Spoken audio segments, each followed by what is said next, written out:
दिनै फैयै फैनानै जोंनि आसा खालामनानै थानाय सिमाङा जाफुंबाय। जों दिनै फैनानै जों जिथुनाखि जोंनि आसा जाय आसाखौ लानानै जोङो आन्दलन सोमावसाराव बाहागो लादोंमोन बे जोंनि आसाया दिनै जाफुंबाय। जों बेहा जोबोद गोजोननाय थाबाय। बिसेसकै जों माने प्रमद बर' दैदेननाय जिथुनाखि इउपिपिएल दिल्लीनि सरकार बेखौ जों खौथि जों साबायखर जासिग्रोनाय थाबाय आरोखि।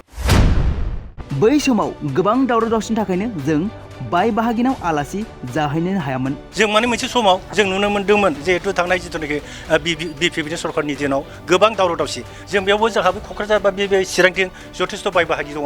जों बे दावराव दावसिनि थाखाय जों बाय बाहागिनावबो जों थांनानै आलासि थालासि जाहैनो हायो ओरैबायदि मोनसे थासारि जादोंमोन। जाय गोजोन गोरोबथानि हेंथायै केस होदों बियो बर' हारिनि हेंथागिरि। गोजोन गोरोबथाया जिहेतु बर' जाथिनि थाखाय आरो बिनि हेंथायै जुदि जों केस होनायखौ जों बेखौ बुंनो हागोन जे बिथांमोना बर'नि जाथिनि हेंथागिरि। बर' जाथिनि हेंथागिरिखायसो बिसोर बर'नि मोजांनि मावनो थांनाय खामानिखौ बिसोर जिहेतु हेंथा होदों बेखायनो जों बिथांमोनखौ थोंजोङै बुंगोन बर' जाथिनि हेंथागिरि बिथांमोनासो बे केसखौ होदों। जाय दोलोनि नाजानायावनो जोंनि गहपुरा बिटिआरआव हाबबाय बे दोलोनोनो जों भट होगोन। जायखि जोंखौ बिटिआरआव आगान होनो हादों बा जायगा होदों जों जाय दोलोआ जों बे दोलोनोनो जोङो भटखौ होगोन आरो बे दोलोखौ जोङो देरहासार जानो थाखाय जों जथेस्थ' नाजागोन देहाय मोदोम नाजागोन। बेफोर बाथ्रायानो जादों बर' हारिनि गेजेराव गोबां सिलिंखार जानाय गहपुर ओनसोलनि रायजो राजाफोरनि राव।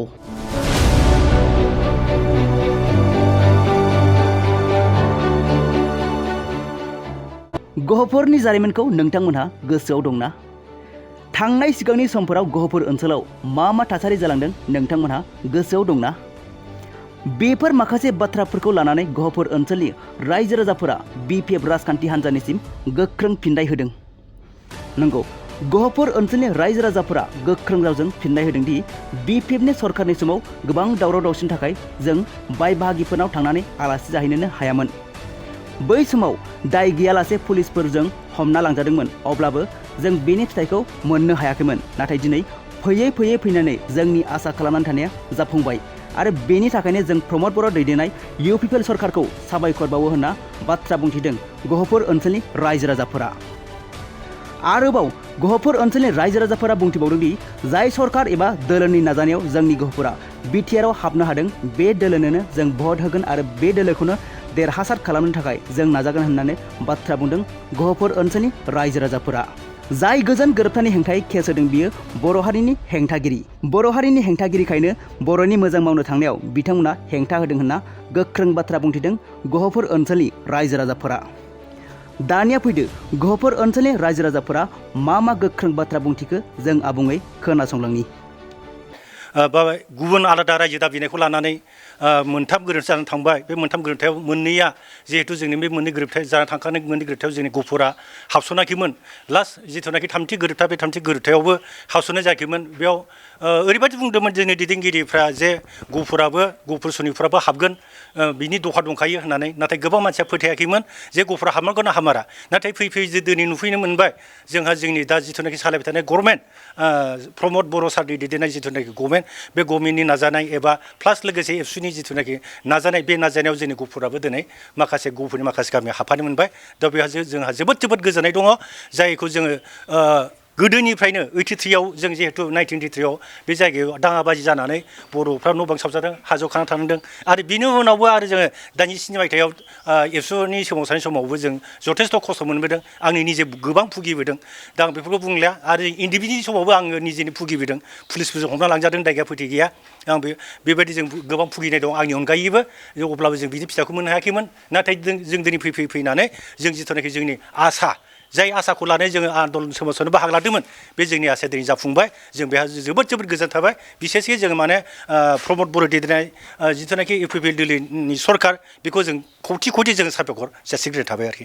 बे समाव गोदोनि थासारिया मामोन आरो दानि थासारिया माबोरै? मोनसे समाव दायो माखासे राजखान्थिनि बेरेखा दोलोनि दैदेनगिरिफ्रा फोरमायदों सिगांनिख्रुइसो दायो असान्ति फैदों बुंदों थारैनो असान्ति जामारदों नामा? जोंनि नुनायाथ' असान्ति जायाखै जोंथ' जथेस्थ' जों पेपार मिडिया जों नायो बा मबाइलफ्रावबो निउस मिडियाखौ जों नायो जों बेयाव नुनायावथ' जों माने असान्ति जायाखै जों माने मोनसे समाव जों नुनो मोन्दोंमोन जिहेतु थांनाय जिथुनाखि बिपिपिनि सरकारनि दिनाव गोबां दावराव दावसि जों बेयावबो जोंहाबो क'क्राझार बा बे चिरांथिं जथेस्थ' बाय बाहागि दङ जों बे दावराव दावसिनि थाखाय जों बाय बाहागिनावबो जों थांनानै आलासि तालासि जाहैनो हायो ओरैबायदि मोनसे थासारि जादोंमोन आरोखि दा बिनि उनाव जोंहा जिथुनाखि जोंहा प्रमद दैदेननाय सरकार फैदों दा बिनि उननिफ्राय जोङो माने थांलाय फैलाय जेबो माबा गैया उसुबिदा गैया थांनो फैनो हायो थासारिया गोजोननाय फैदों गोजोन थासारि फैदों दा जों बेखौ जोबोद मोजां मोनदों आरोखि बे समाव नोंथांमोना मिथिगौदि बिटिसि काउन्सिल बिसायख'थिया गेजेराव माखासेल' दान दंसै दा बे समाव माबेबायदि राजखान्थिखौ नोंथांमोना मदद होगोन आरो माबेबायदि राजखान्थिखौ माबोरैहाय नोंथांमोना माबोरैहाय फिननाय होगोन आदसा दा जिथुनाखि जोंहा बिटिसि इलेक्सन फैगासिनो दङ जों खोनानो मोन्दों सेप्तेम्बर दानाव जागोन दा बेहाय जों बेखौनो बुंगोन जिहेतु जाय सरकारनि नाजानायाव बा जाय दोलोनि नाजानायाव जों दिनै जोंनि गुफुरा माखासे बर' गामिफ्रा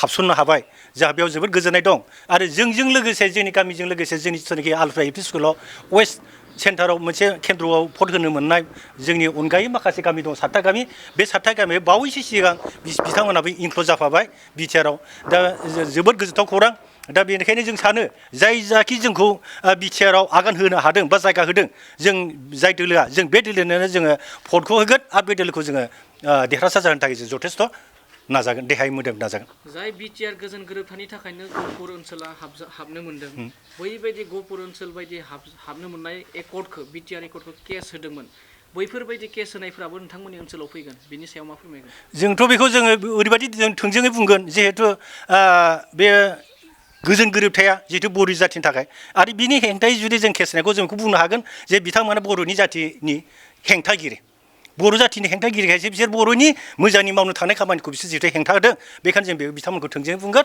बर' जाथिनि हेंथागिरि बिथांमोनासो बे केसखौ होदों बे समाव बिथांमोना नोंथांमोननियाव भट बिनो फैब्ला मा फोरमाय बिथांमोन जों बुंगोन जायखिजाया माने जोंथ' माने बे गणतन्त्र देशआव बयहाबो भटनि मोन्थाय दङ फैनो हागोन जों रावखौबो होबथाया अब्लाबो जों बुंगोन जों जाय सरकारा जोंखौ बा जाय दोला जोंखौ बिटिआरआव जायगा होदों जों बेनोनो भटखौ होगोन जों गुबुन दोलोनो भटखौ होआ जों बेखौ बुंगोन मा खावलायो बिसायख'थि जोबखांनायनि उनाव जों बिसायख'थि जोबग्रा जों बेखौनो खावलायगोन जिहेतु जोंनि गामिफ्रा बा जोंनि बे जायखि बिटिआरआव हाबनाय गामिफोर दासिम जिहेतु माने जोंहा जोंनि लकेल एमएलए दङ बिजेपिनि बे बर' जायगायाव बाराद्राय मोजां नोजोरजों नाया दासिमबो लामा सामाफ्रा खोब गाज्रि मन्दिरफ्रा खोब गाज्रि दा जाहाथे माने बे जोंनि दा जों जायनो भट होगोन जाहाथे बे बिथांमोना देरहालांनायनि उनाव जाहाथे जोंनि बे एरियायावबो डेभेलपमेन्टनि खामानि जेरै लामा सामा मन्दिर बा फरायसालि अनुस्थान प्रतिष्ठान जाहाथे बेफोरखौ मावगोन जों बेखौनो बिथांमोननि खाथियाव आसा खालामगोन